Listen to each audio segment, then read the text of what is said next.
నమస్తే, welcome to మనం TV. నేను వలి. ధరణి పోర్టల్ ప్రక్షాళనకు సంబంధించి ముఖ్యమంత్రి రేవంత్ రెడ్డి గారు సమీక్ష చేశారు. ఎందుకంటే కాంగ్రెస్ పార్టీ ప్రతిపక్షంగా ఉన్నప్పుడు ధరణి పోర్టల్ పూర్తిగా లోపభూయిష్టంగా ఉంది. ప్రజలకు సంబంధించి అలాగే రైతులు తీవ్రంగా ఇబ్బంది పడుతూ ఉన్నారు.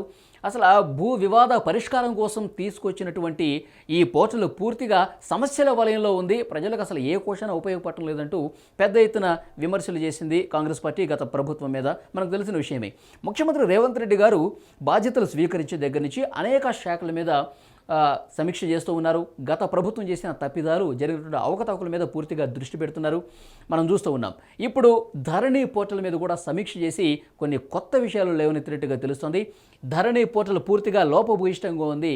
ముఖ్యంగా రైతులు తీవ్రంగా ఇబ్బంది పడుతున్నారు. గ్రామాల్లో క్షేత్రస్థాయిలో అనేక ఇబ్బందులు ఉన్నాయి. దీన్ని ప్రక్షాళన చేయాల్సిన అవసరం ఉంది. రైతులకు ముఖ్యంగా ఎలాంటి లోపాలు లేకుండా మరింత సౌకర్యవంతంగా తీసుకురావాల్సిన అవసరం ఉందని ముఖ్యమంత్రి రేవంత్ రెడ్డి గారు అభిప్రాయపడ్డట్టుగా తెలుస్తోంది. నిన్న సమీక్షలో అధికారుల నుంచి కీలక సమాచారం తెప్పించుకున్నారు. గతంలో అసలు ఏం జరిగింది, ఎట్లా జరిగింది, దీన్ని ఏ విధంగా మార్చాలి అన్న విషయాలకు సంబంధించి మంత్రులతో కలిసి ఈ సమీక్ష చేశారు రేవంత్ రెడ్డి గారు. ధరణి పోర్టల్ అసలు ఏ విధంగా స్టార్ట్ అయిన దగ్గర నుంచి దాన్ని ఏం చేశారు, తర్వాత ఎలాంటి పరిణామాలు జరిగాయి, వీటన్నింటికి సంబంధించిన సమాచారం తెప్పించుకున్నట్టుగా తెలుస్తుంది. దాన్ని బట్టి ఐఎల్ఎఫ్ఎస్ అనే ఒక ప్రైవేటు సంస్థకి అప్పగించారండి. ఈ ఐఎల్ఎఫ్ఎస్ అనే ప్రైవేటు సంస్థ బ్యాంకుల్ని ముంచేసిన చరిత్ర ఈ సంస్థకు ఉంది. ప్రైవేటు సంస్థ వేల కోట్ల రూపాయలు బ్యాంకుల్ని ముంచేసిన చరిత్ర ఉన్నటువంటి ఐఎల్ఎఫ్ఎస్ సంస్థకు ధరణి పోర్టల్ నిర్వహణ ఏకపక్షంగా అసలు టెండర్లు పిలిచారా లేదా, అసలు దీన్ని అప్పగించడానికి ఎలాంటి క్రైటీరియా తీసుకున్నారు, ఎలాంటి పద్ధతి అవలంబించారు, వీటన్నింటికి సంబంధించి బయటకు రావాల్సిన అవసరం ఉందని చెప్పి అభిప్రాయపడ్డట్టుగా తెలుస్తోంది.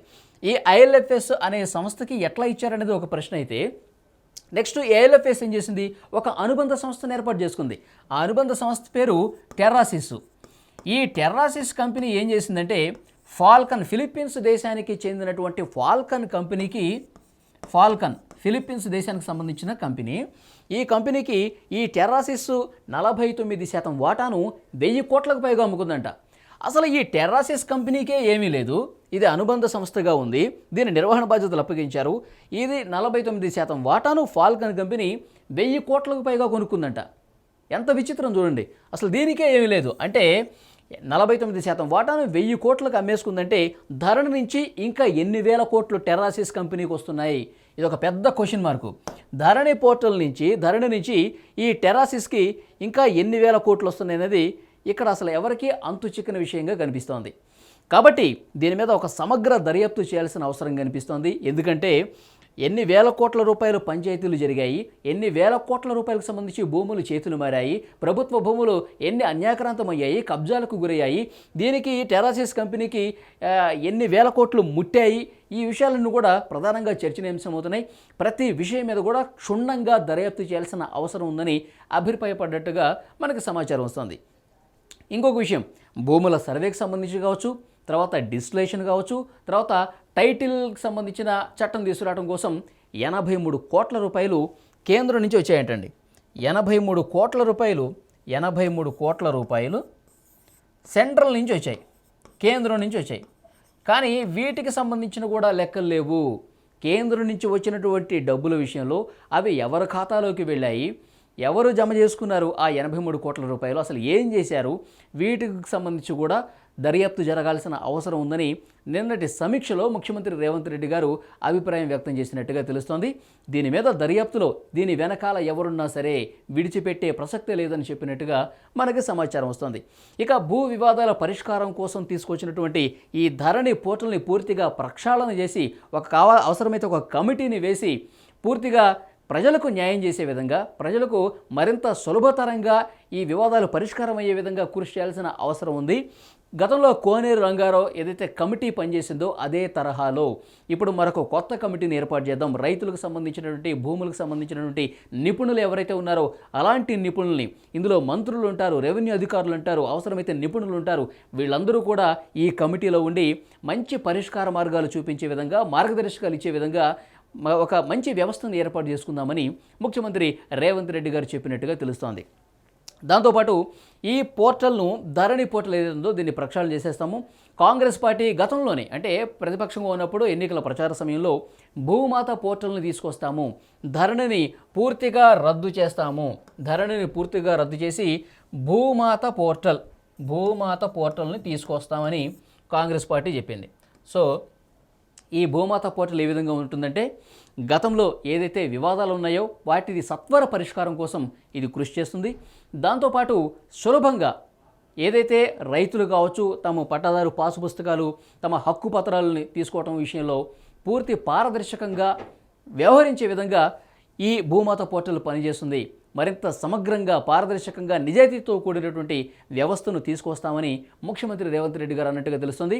నాకు తెలిసి ఒక వారం 10 రోజుల్లోనే ఈ కార్యక్రమం ప్రారంభమవుతుంది.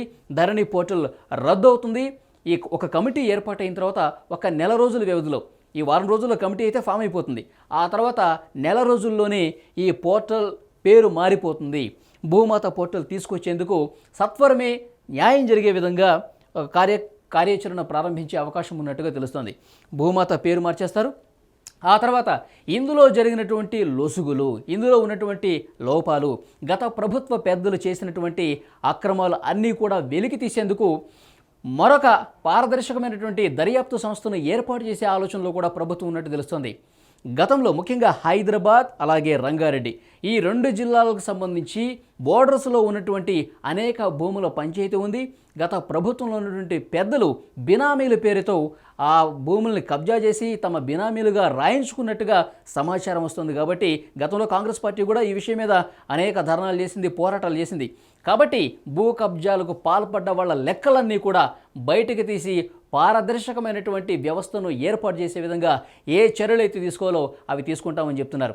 ఇప్పుడు ఒక్కొక్కటిగా బయటకు వస్తున్న విషయం మనకు తెలిసిందే. ఇప్పుడు మల్లారెడ్డి భూ కబ్జా విషయం కావచ్చు, తర్వాత గతంలో అనేక కబ్జాల విషయాలకు సంబంధించి ఇప్పుడు ఒక్కొక్కటిగా బయటకు వస్తాయి. అందరి పేర్లు ఇందులో ఎవరున్నా సరే వదిలిపెట్టే ప్రసక్తే లేదు. ముఖ్యంగా ప్రజలకు, రైతులకు న్యాయం చేసే విధంగా ఒక మంచి పోర్టల్ని తీసుకొస్తూనే గత ప్రభుత్వాల తప్పిదాలను వెలికి తీసి ప్రజలకు న్యాయం చేస్తాం. గత ప్రభుత్వంలో ప్రభుత్వ ఖజానాకు గండిపడే విధంగా వేల కోట్ల నష్టం చేసింది ఎవరైతే ఉన్నారో వాళ్ళ లెక్కలన్నీ కూడా వెలికి తీస్తామని ముఖ్యమంత్రి రేవంత్ రెడ్డి గారు అభిప్రాయపడ్డట్టుగా తెలుస్తుంది. ముఖ్యంగా ఒక వారం రోజుల్లోనే ఈ పేరు మారిపోతుంది. భూమాత పోర్టల్ తీసుకొస్తారు. మరింత పారదర్శకంగా రైతులకు, ప్రజలకు సులభంగా అర్థమయ్యే విధంగా, పనులు సాఫీగా జరిగే విధంగా ఈ పోర్టల్ తీసుకొచ్చే అవకాశం ఉన్నట్టుగా అర్థమవుతోంది.